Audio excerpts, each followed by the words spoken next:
Graças a Deus. Senhor, nos ajuda, Jesus.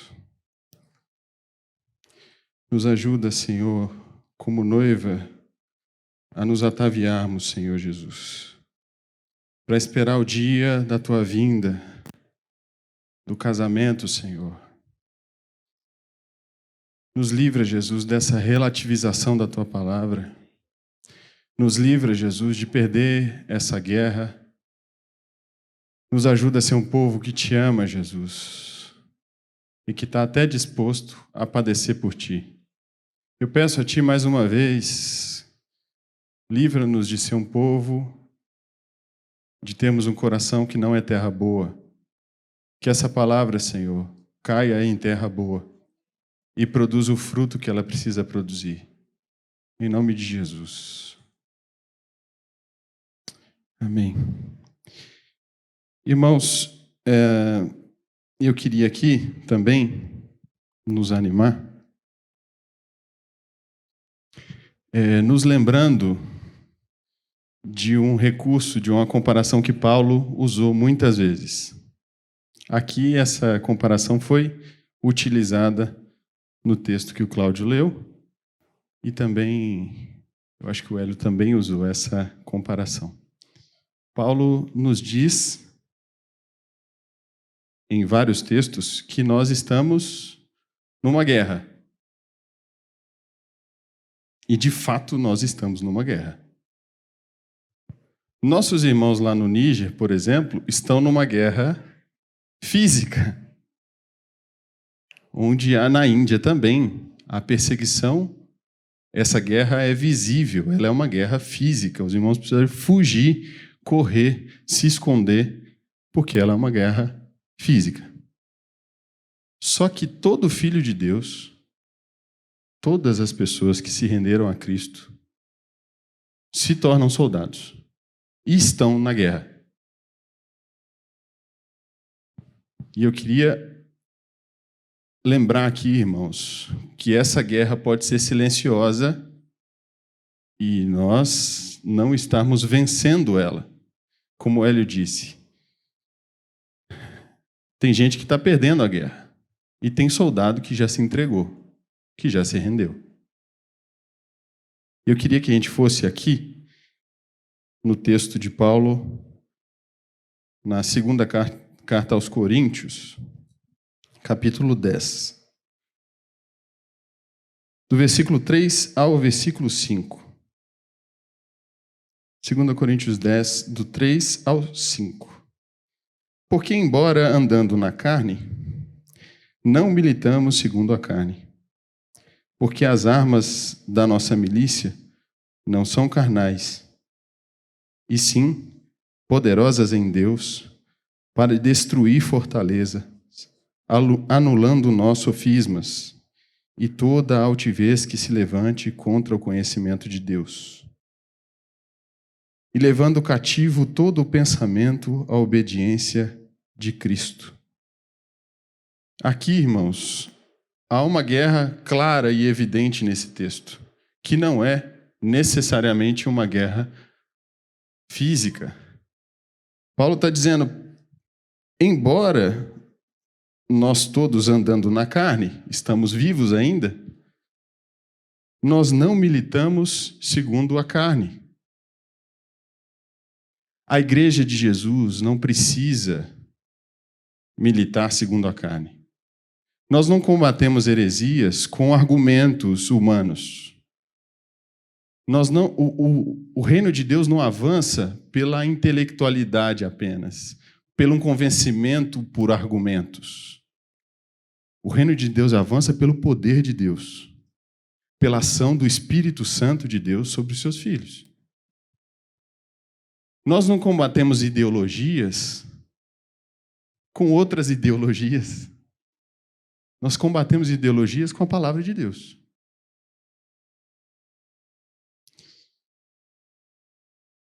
Com a manifestação do poder de Deus. Quando você se converteu a Jesus, quando você se rendeu a Cristo, você estava debaixo de uma ação do poder de Deus. Você não foi convencido intelectualmente Obviamente, a coisa mais inteligível, a coisa mais sensata e sábia que alguém pode fazer é se render a Jesus. A rendição a Cristo tem amplos argumentos racionais. A fé em Jesus não é uma fé irracional, muito pelo contrário. Mas o que eu estou dizendo para vocês, irmãos, é que nós temos armas poderosas em Deus. Nós não lutamos sem arma, gente. Deus não jogou a gente num fronte de batalha e não nos municiou de armas poderosas. Nossas armas não são carnais, e sim poderosas em Deus. Aí ele fala para que fim essas armas são poderosas? Para destruir fortalezas, anulando nós sofismas. Nós vivemos numa era de sofismas. O que é o sofisma? O sofisma não é necessariamente uma grande mentira. O sofisma é a relativização da palavra de Deus. É uma interpretação natural, carnal, humana. É um ajeitamento, um jeitinho que se dá para não se encarar a palavra de Deus como ela é. Um sofisma, irmãos, ele não se apresenta necessariamente como algo que está descolado da realidade dos fatos. Às vezes há um fato, só que a interpretação daquele fato não é bíblica. Mas nós temos armas de Deus para vencer os sofismas.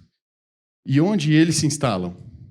Em primeiro lugar, na nossa mente. Todo sofisma nasce nos nossos pensamentos. E um sofisma alimentado acaba por fazer nascer a apostasia, o afastamento da verdade. Nós temos poder para anular os sofismas na nossa própria mente e na vida daqueles que estão envolvidos em sofismas. Além de destruir fortalezas e anular sofismas, também destruir toda altivez que se levante contra o conhecimento de Deus. Temos poder de Deus para ser testemunhas como Estevão foi, de fazer uma grave denúncia contra aqueles que se levantavam contra o conhecimento de Deus. E, por fim, levando cativo todo o pensamento à obediência de Cristo. Nossos pensamentos, irmãos, uma frase do Hélio, não são visíveis.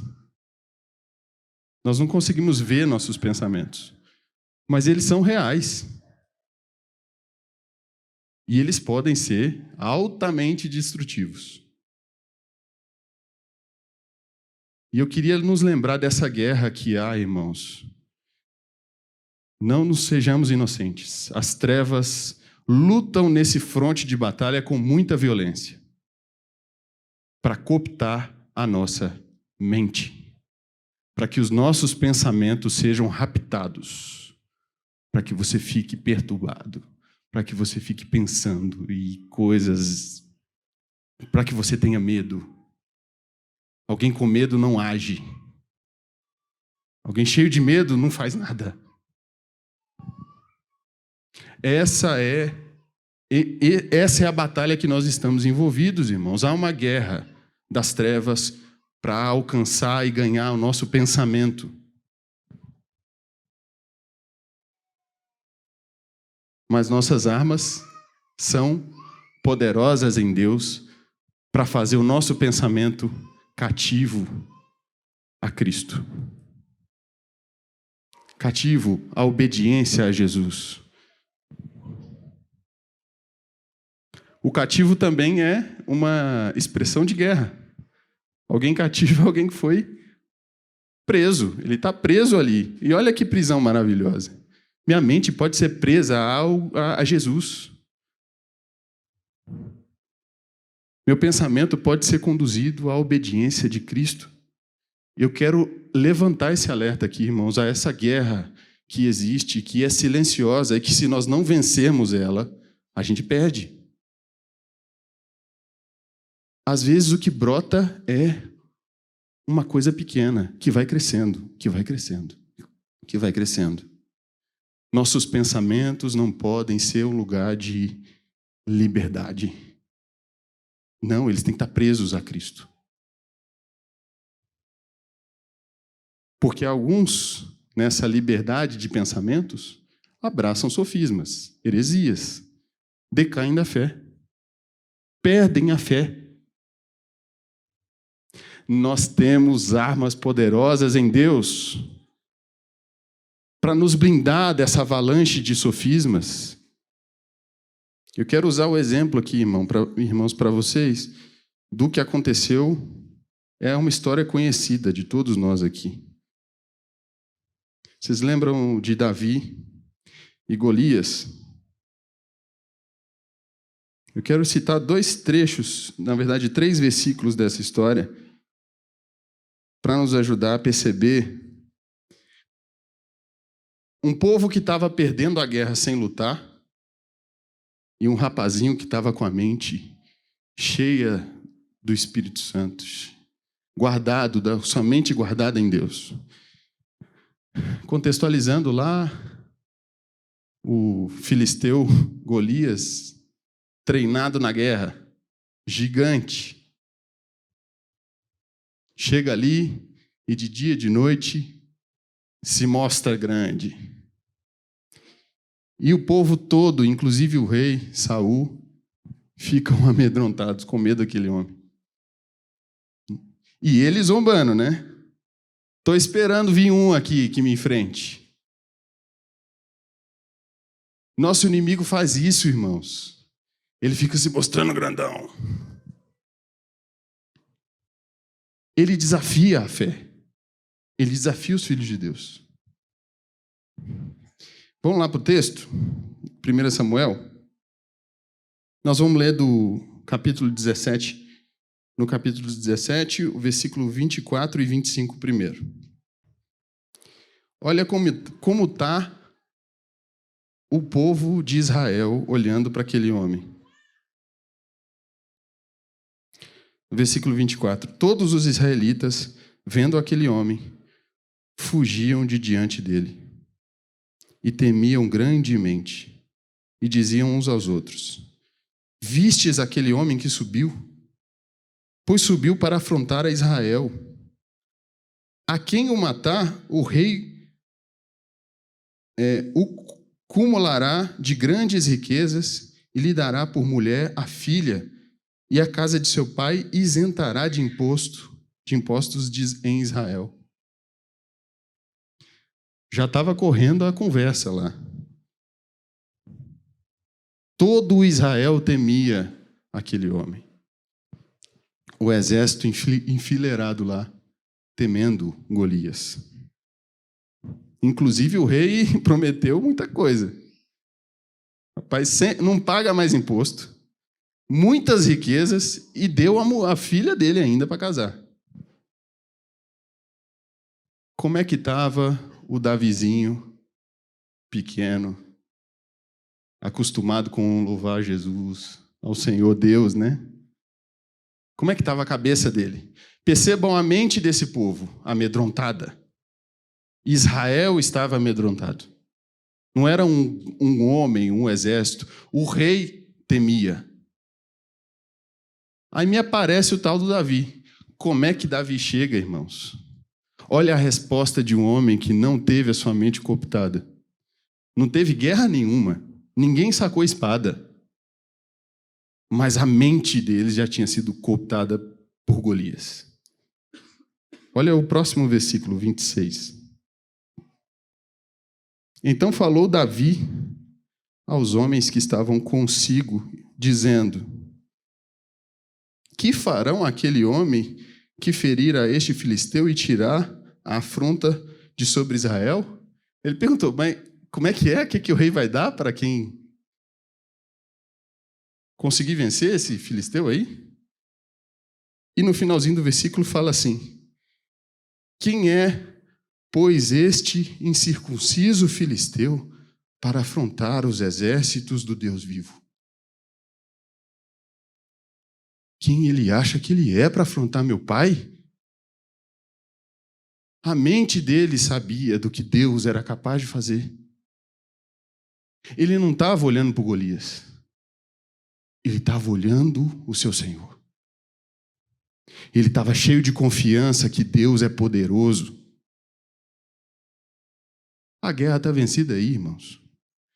Se Golias arranca a cabecinha do Davi, há um testemunho sobre todo Israel de um homem que não se dobrou e não se curvou ao medo. Depois, aí, na sequência do texto, vocês vão perceber que Davi se apresenta lá para o rei, e aí o rei fala: vai dar não, viu? Golias é treinado na guerra desde criança, desde moço. Davi, não dá não. Olha o que Davi responde ali no versículo 32, irmãos. Davi disse a Saul: não desfaleça o coração de ninguém por causa dele. Teu servo irá e pelejará contra o filisteu. Um menino corajoso, cheio do poder de Deus, cheio de confiança no seu Senhor. Conhecia o seu pai. Um menino vira para o rei e fala assim: preocupa não, perde tempo desfalecendo o coração não, porque seu servo aqui vai pelejar. Onde estão os Davis? Cheios do poder de Deus, que não tiveram as suas mentes cooptadas pelo medo, que conhecem o seu Senhor e que enfrentam, inclusive, os Golias que tiver que enfrentar. Não importa muito o fim da nossa vida carnal. Importa o testemunho e a honra para o Pai do céu, porque tiveram uns que morreram e outros o Senhor poupou. Mas eles foram crendo que o nome do Senhor da glória não pode ser mal falado. Irmãos, nós somos uma nação de sacerdotes. Você recebeu o poder de Deus quando você foi batizado no Espírito Santo, para ser testemunha de Jesus, para ser mártir, se preciso for. Agora, a guerra silenciosa é a sua mente está cooptada pelas trevas, pelo medo. Nós temos armas poderosas em Deus para desfazer fortalezas, para diluir os sofismas. E a altivez que se levante contra o conhecimento de Deus não é nossa força, irmãos, é o poder de Deus. E a gente sabe o final dessa história. Eu fico imaginando, irmãos, lá o exército enfileirado, os soldados ali, porque precisavam ficar, e o tal do Davizinho lá, com um bodoque, com estilingue, na cinta, com as pedrinhas no bolso, e passando lá. E deve ter sido uma cena, a gente olha para isso e fala: meu Deus do céu, que coisa. O exército com arma, com espada, com escudo e tudo mais assim. E o Davizinho...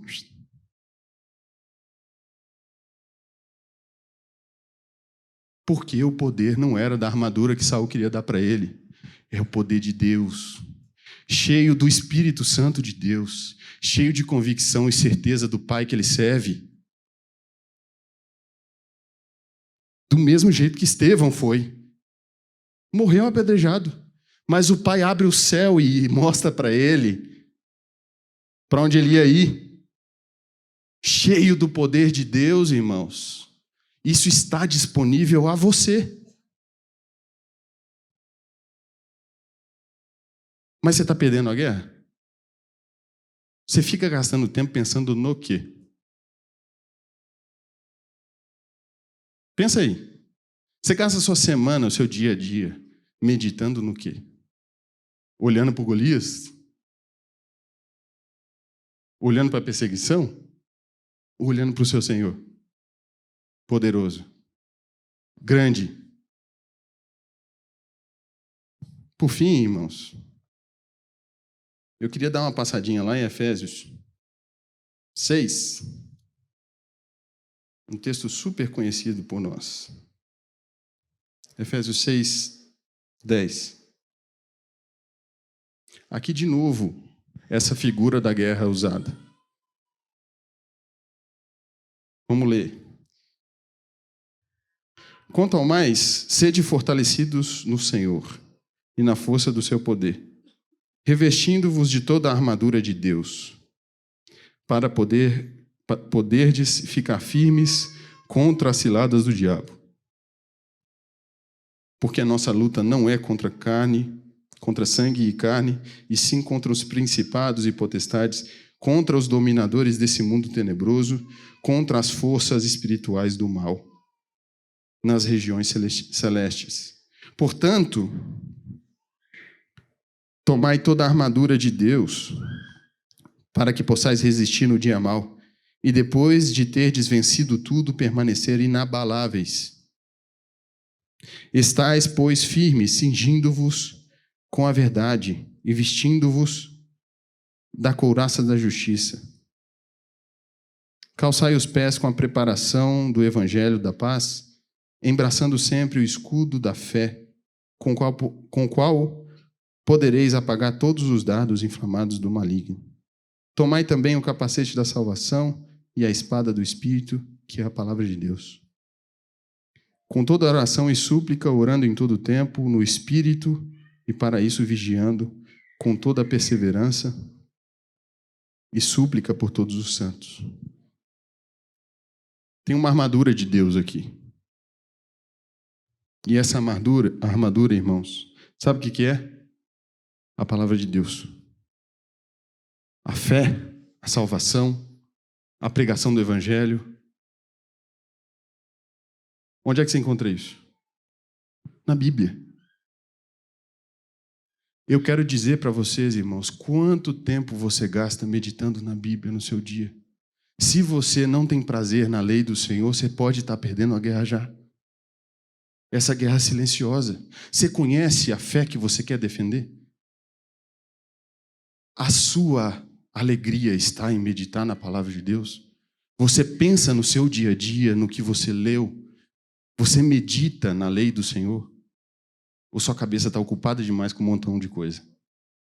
Essa também é uma estratégia das trevas, irmãos. Não é só encher a nossa mente de mentiras, de sofismas, de enganos. É de qualquer outra coisa. Preocupações dessa vida. Mas quem anula os sofismas? Quem Deus muniu de ferramentas para vencer essa guerra? É você. Como a gente ouviu do Marcos Moraes, Deus não faz o que Ele te mandou fazer. Ele faz o mais difícil. Mas você precisa fazer. Eu queria animar todos nós aqui a uma prática simples e poderosa. Leiam a Bíblia. Meditem na palavra de Deus. Vocês conseguem perceber um monte de doença relacionada aos pensamentos que existem hoje? Ansiedade, síndrome do pânico, calhamaço de outras coisas. E eu quero dizer para vocês, a palavra de Deus é remédio para isso também. Eu conheço muitos irmãos, vários irmãos, que no meio das crises, e eu não estou dizendo que elas não existam, elas existem sim, mas que no meio das crises, pura e simplesmente começaram a recitar a palavra de Deus. E saíram da crise. A palavra de Deus é remédio para a sua mente. Ela é lâmpada para os seus pés. Ela é luz para o seu caminho. A gente for lembrar o que a palavra de Deus é, não vamos ficar aqui a noite inteira. Mas o que você está fazendo com essa palavra bendita no seu dia a dia? Eu quero te animar, irmãos, porque você tem arma poderosa em Deus, para que a sua entrada no céu não seja aquele negócio assim que você passou, quase ficou para trás. Não, para que a sua entrada no reino do céu seja amplamente suprida. Para que você chegue lá com a sua fé inabalável. Isso só vai acontecer se a gente vencer essa guerra aqui também. Que a sua mente, meu irmão, seja povoada pela palavra de Deus. Que você pense o dia inteiro no que o seu pai diz para você. Exercício simples. Separe 15 minutos que seja do seu dia para ler a Bíblia. Sem o celular. Sem TV. Leia a Bíblia de papel. Fique lá.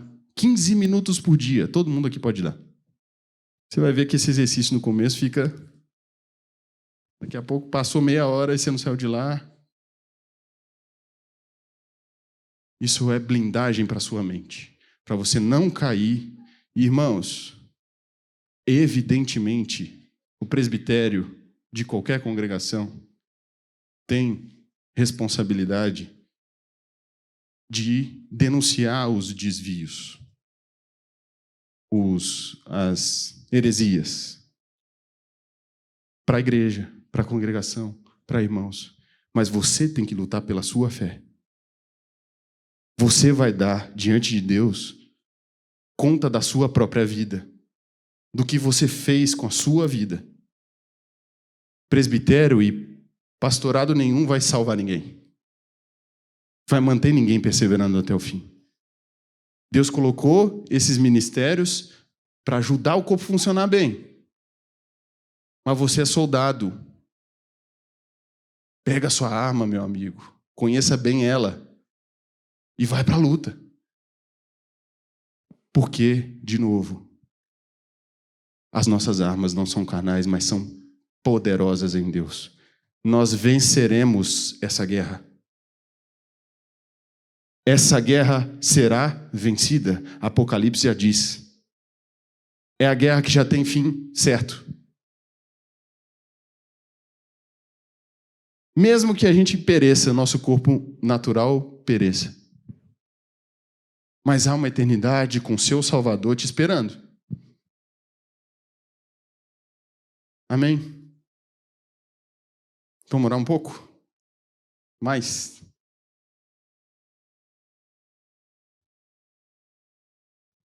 Querido Senhor, bendito é o teu nome, Jesus.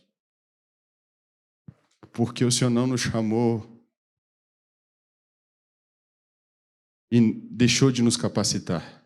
Pelo contrário, que bendita esperança saber, Jesus, que o Senhor nos deu o teu Espírito Santo, que é poderoso para triunfar sobre o pecado, que é poderoso para nos fazer, Jesus, vencer e destruir fortalezas, e os sofismas, e os enganos, e as mentiras, e as coisas que são sorrateiras. Teu Espírito Santo nos dá luz e nos guia à verdade. E a tua palavra é a verdade, Jesus. Eu te peço, Senhor, por favor, a irmãos que há muito tempo te conhecem, mas que talvez abandonaram essa santa e preciosa experiência de meditar na tua palavra, Jesus. Renova, meus irmãos. Teu Espírito nos tome pela mão e nos guie à verdade enquanto lemos a tua palavra. Enquanto fazemos isso, Senhor, vá desfazendo os sofismas, os enganos que podem existir na nossa mente, a relativização da verdade. Por favor, Jesus, lava-nos pela tua palavra. Para isso nos faz um povo simples e obediente. Por favor, Jesus, traz-nos um tempo de renovo, de não nos sentirmos, Jesus, amedrontados com nada. Pelo contrário, só devemos temer a um, que além de matar o corpo, pode fazer perecer no inferno a alma também. Nos ajuda, Jesus, a nos levantar com intrepidez. Restaura esse altar, Jesus, de adoração ao Senhor e de conhecimento do santo Deus que nos salvou. Em nome de Jesus, Senhor, restaura isso em todos nós. O amor à Tua palavra, o apego à Escritura. Em nome de Jesus.